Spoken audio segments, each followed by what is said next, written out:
MP అభ్యర్థిగా మాకు అవకాశం ఇస్తే మేము పార్లమెంట్కి వెళ్ళి మరి ప్రత్యేకంగా బీసీల కొరకు మరి రిజర్వేషన్ సాధించడం అనేది మా ప్రధానమైన ఎజెండా.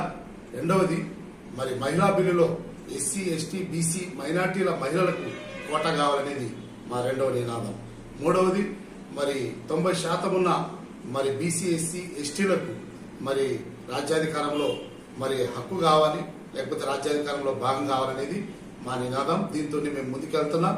మరి బీసీ ఎస్సీ ఎస్టీ మైనార్టీలు పేదలందరినీ ఏకం చేసి ధర్మ సమాజ్ పార్టీ రాబోయే దినాల్లో మరి తెలంగాణలో ప్రత్యేకంగా మరి చెప్పుల గుర్తును మరి కేటాయించడం జరిగింది. చెప్పుల గుర్తును మరి ధర్మ సమాజ్ పార్టీ జెండాను మేము ఎగరవేస్తామని మనవి చేస్తాం. నియోజకవర్గ ప్రజలారా, మీ అందరికీ ఒక విజ్ఞప్తి. మన గుర్తు చెప్పుల గుర్తు. చెప్పులు అందరికీ అవసరమైనవి. అదే రీతిగా ధర్మ సమాజ్ పార్టీ కూడా